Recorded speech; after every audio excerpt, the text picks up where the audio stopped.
అందరికీ నమస్కారం. Happy new year. Gitanjali మళ్ళీ వచ్చింది.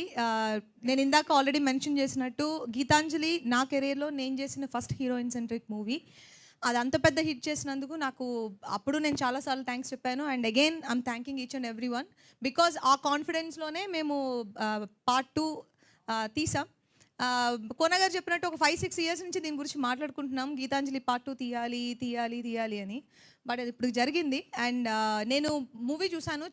అంటే నా మూవీ బాగుందని నేను చెప్పుకోకూడదు, కానీ నిజంగానే చాలా బాగుంది. And I'm looking forward. Climax నా ఫేవరెట్ పార్ట్. నేను ఆల్రెడీ అందరికీ చెప్పాను, దాని గురించి ఎవరు మాట్లాడకూడదు, నేను ఎక్స్క్లూజివ్గా మాట్లాడాలని సేవ్ చేసుకుంటున్నాను. క్లైమాక్స్ సినిమా మొత్తం ఒక ఎత్తు అయితే క్లైమాక్స్ ఇంకొక ఎత్తులో ఉంటుంది. And visual beauty and grandness అన్నీ చాలా బాగుంటాయి. అండ్ క్లైమాక్స్ నాకు పర్టికులర్గా నా favourite part. And of course comedy మీకు పార్ట్ 1లో కంటే పార్ట్ 2కి ఇంకా ఇంకొంచెం యాడ్ ఆన్స్ ఉన్నాయి. సత్య, ఆలీ గారు, సునీల్ గారు వీళ్ళందరూ పార్ట్ 2లో ఇంకొంచెం ఆ వెయిట్ని మోయడానికి ఇంకొంచెం స్టార్ కాస్ట్ ఇంక్రీజ్ అయింది. అవన్నీ సినిమాకి చాలా ప్లస్గా ఉంటాయి. అండ్ మూవీ డైరెక్టర్ శివ, ఆయనకి డెఫినెట్ నేను ఊరికి నేర్పిస్తాను, కానీ నిజంగా ఆయనకి ఈ మూవీ చాలా పెద్ద బ్రేక్ అవుతుంది. And it's gonna be a very good debut for you.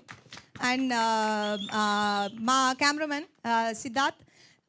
Frames ఈ మూవీకి పర్టికులర్గా హారర్ కామెడీ అనేప్పటికీ విజువల్స్ బాగుండాలి, విజువల్ బ్యూటీ ఉండాలి, విజువల్స్లోనే మీకు ఒక హారర్ ఫీల్ తీసుకురావాలి. టు ద మార్క్ చేశారు ఆయన.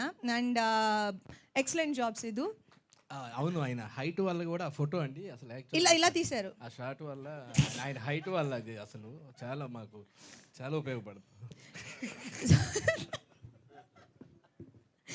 అండ్ నా కో స్టార్స్ శ్రీను, రాజేష్, శకలక శంకర్. పార్ట్ 1 నుంచి మేము ట్రావెల్ అవుతున్నాము. సో ఇందులో మాకు ఇంకా ఇంకొంచెం మాకు యాజ్ అన్ యాక్టర్ లోపల ఒక ఇన్పుట్ పెట్టడానికి మాకు కొంచెం కంఫర్టబుల్గా ఉండింది. అండ్ ఆ త్రూ అవుట్ లైన్ చాలా బాగుంటుంది. ఆ కామెడీకి ఎవరెవరు హెల్ప్ చేశారో మూవీలో అందరి క్యారెక్టర్స్ చాలా బాగుంటాయి. పర్టికులర్గా ఇప్పుడు మీరు ఆల్రెడీ బ్యానర్లో చూసిన వాళ్ళందరూ. అండ్ ఆర్ట్, ఆ సెట్ గురించి నేను మాట్లాడాలి. ఆ సెట్ నేను ఫస్ట్ లోపలికి వెళ్ళినప్పుడు ఉన్నదాన్నే కొంచెం అంబర్ పౌడర్ అవి వేసి ఏమన్నా చేశారేమో అని అనుకున్నాను, కానీ అది క్రియేట్ చేశారు అని చెప్పిన తర్వాతనే నేను కొంచెం చిన్న షాక్కి గురయ్యాను. ఎందుకంటే అది మీరు సినిమా చూసినప్పుడు అర్థమవుతుంది.